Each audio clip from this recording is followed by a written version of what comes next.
Hello, everyone, and welcome to this very special PJTV series on parenting and technology. I'm Stephen Kruiser, your host, and let's meet our stellar parenting panel. First up is licensed clinical social worker Katie Hurley. Katie is a child and adolescent psychotherapist, speaker, and successful author. Also joining us today is PJTV contributor and father of 4 gainfully employed children, Scott Ott. Thank you both for being here today.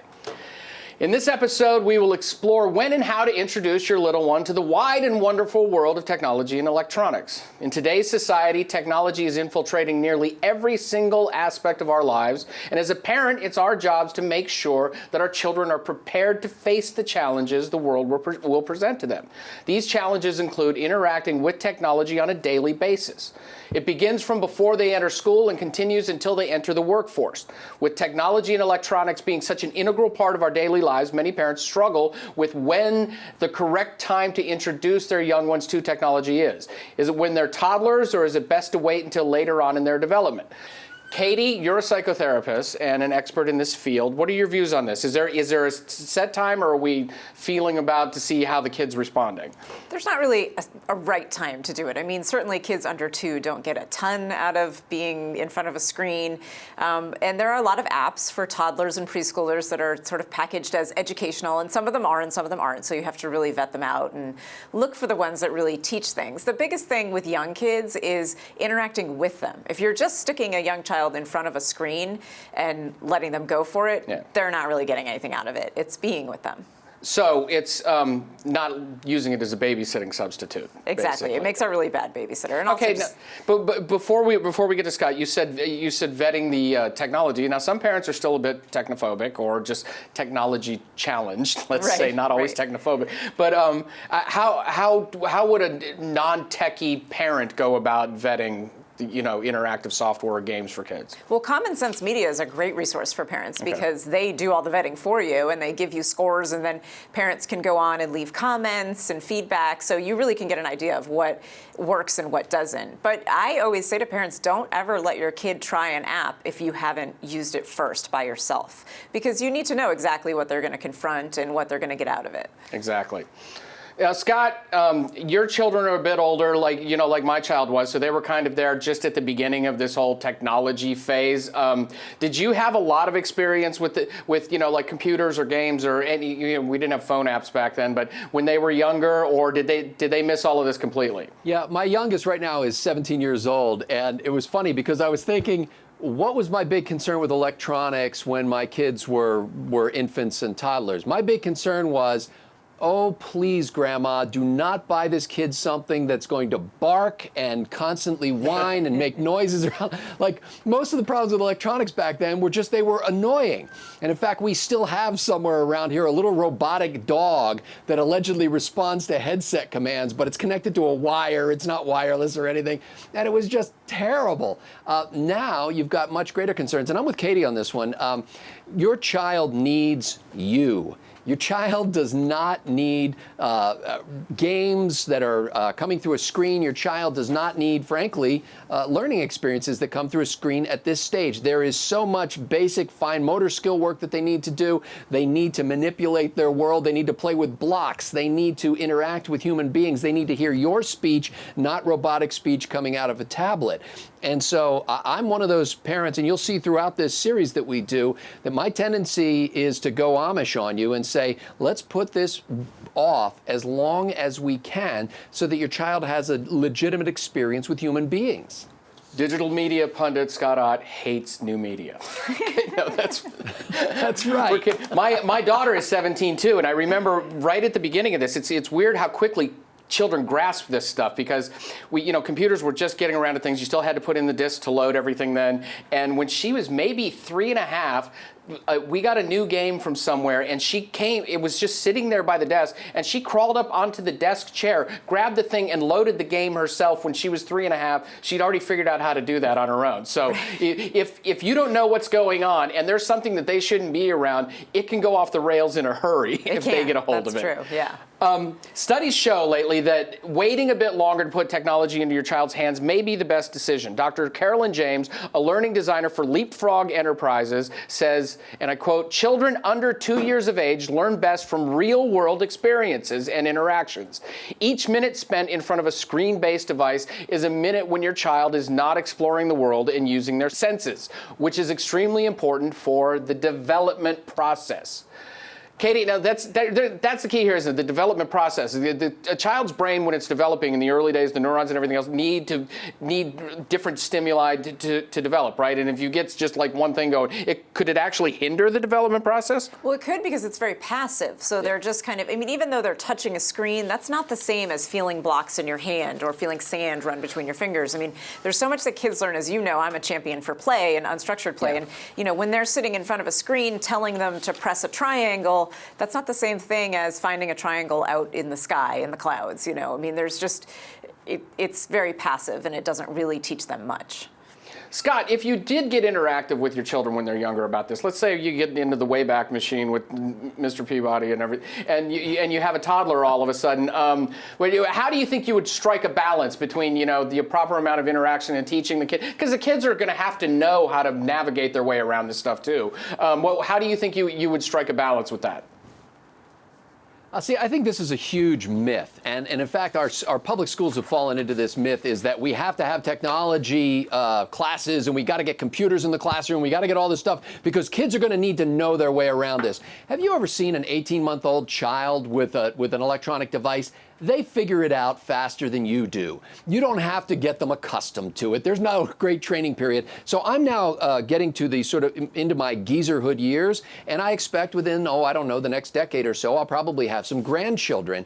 And my plan is, when I'm playing with my grandchildren, is to snatch the little tablet out of their hands, stick it under the cushion of the couch, and actually then play songs, sing together with my child, read to this grandchild, play games with them, and do that kind of thing. I really think that we are overplaying this whole need to prepare kids for the technological world. They'll pick it up like that.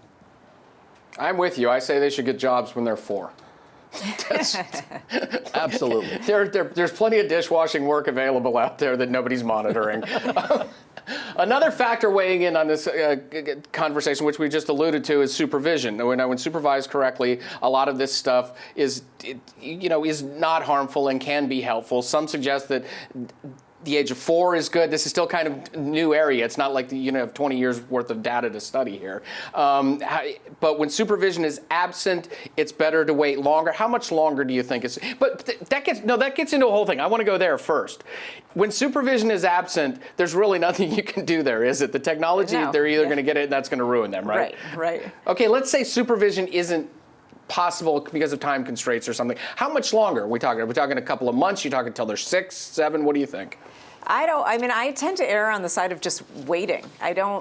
I agree. I don't think that we need to be pushing technology to the degree that we are. I mean, it's something that's fun and engaging on some level, but kids aren't getting as much out of it as we're pretending that they are by calling everything educational, because they get more out of flipping through the pages of a book.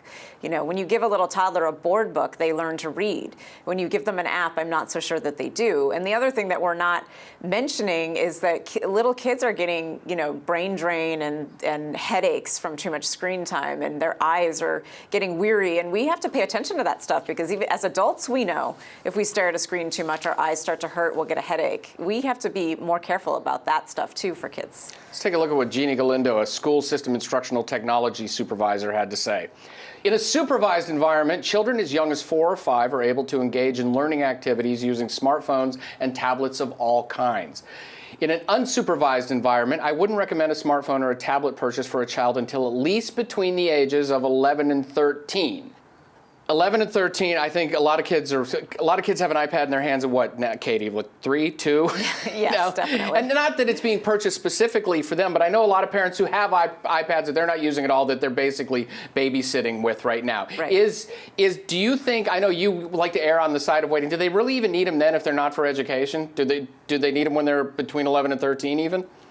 Well, a lot of schools are using them, though. I mean, middle schoolers, a lot of middle schools, that's how they do all their homework and a lot of their classwork. So to some degree, they need it because that's where we're going in education, and we can't stop that train. But other than that, I mean, I do see a lot of kids when I work with a lot of tweens and teens, and they do communicate a lot through smartphones. I mean, they text a lot. They do group texts. It can be social. Is it the best way? Is it the only way they should communicate? No. I mean, they should be having face-to-face conversations. If we don't talk to people face-to-face, we lose our social skills, and then we can't communicate with other people. You lose so much in texting and in messaging all the time. You don't understand the voice tone. You don't understand. You miss sarcasm. People get hurt feelings. People read between the lines when they didn't need to. So you lose a lot when you don't communicate face-to-face. But the flip side of that is some kids that maybe are socially anxious or aren't the loudest kid on the block will text a little more than they will talk, and maybe that warms them up to the group and gets them communicating with kids instead of isolating. So there's pluses and minuses to that age group having phones. I wouldn't say that anyone should ever have it 100% unsupervised. And Scott, everything old is new again. Isn't portability and mobility really the problem here? Because the supervision, we're talking about technology and whether you're going to be passive and interact. Isn't this just the should you plop your kids in front of Sesame Street and leave them alone thing all over again? Or should you help them along with it and watch them with it? Isn't this just, but now you can take it everywhere? Isn't that really what we're dealing with here?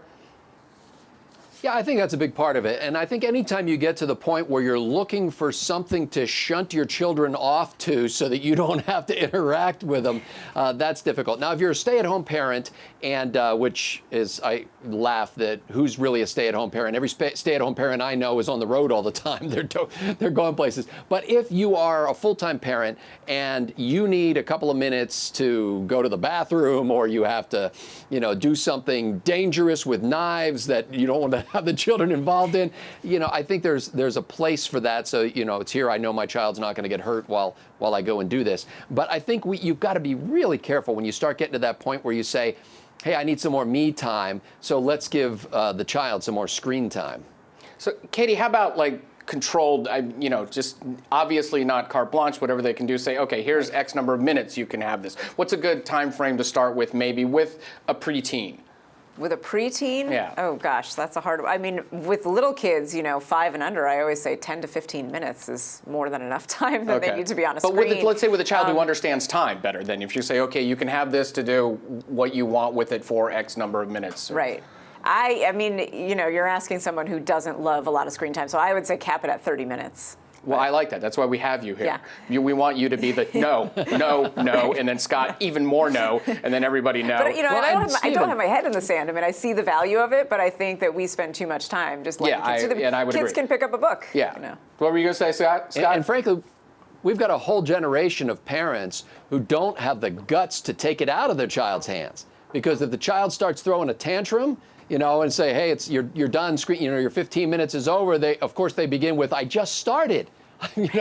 But you take that away, they throw a tantrum, and the parent is more likely than not to say, well, here, take it back, and they don't have the courage. And I think a lot of what we're going to talk about in this series is about having the courage to be a parent. You're not their friend, you're not their babysitter, your mom, your dad, you're responsible for how they come out. You're responsible for their development and for their education and for their upbringing. You are the master and they are the apprentice. And you really need to embrace that role and get serious about it. That's a whole other series by itself there. But I'll have you know, Scott, last night, you'll be proud of this. As dinner began last night, I looked at my daughter and I said, put it down, phone face, we're eating. And then she did. So that's how dinner began at Casa Kruiser last night. The digital world has thousands of apps, games, and learning tools that all claim to be beneficial for your child. Obviously, a good portion of these claims are marketing techniques and aren't actually that beneficial to your child's education. What programs do you think are best to use to introduce your kids to technology with? Do you have any favorites? That's a tough one. I'm trying to remember the preschool. I mean, there were a couple of preschool apps that, help kids identify shapes and letters and numbers and things like that. I can't remember exactly by name at the moment because my kids really don't, on cross-country flights, they would play a couple of those things when we're headed back east for a little bit because it's a long flight. But now they don't really And that do stuff much. changes. That stuff changes so quickly that It if I does. quoted any of the, like I mentioned a couple things to you before this. I won't say them out loud because they're brands. They might be nice people. You said, Right. yeah, that's really not a thing anymore. Right. And it was a thing just 10, 15 years ago. Right. So, do you have any online resources for checking? For checking on apps, I mean, Yeah. really just Common Sense Media is my favorite. That's your favorite? That's my Common favorite Sense because Media? they vet everything and they stay on top of all the new apps and everything new that's coming out. I mean, before Are they like a things were Consumer Reports for this thing? They are, but it's specifically for media. They do TV, movies, apps, online programs, all sorts of media for kids. Okay. Yeah. commonsensemedia.com.org. .org. Okay, commonsensemedia.org. I'd like to thank both of our panelists for being here today. You can see and hear more from Scott Ott right here on PJTV. And thank you, Katie, for being here once again and being the tough one here. You can find more of Katie Hurley's writings at her blog, practicalkatie.com. Thank you both for joining us. And don't forget to check out our other episodes in this series here on PJTV.com. For everyone here at PJTV, I'm Stephen Kruiser, and thank you for watching today.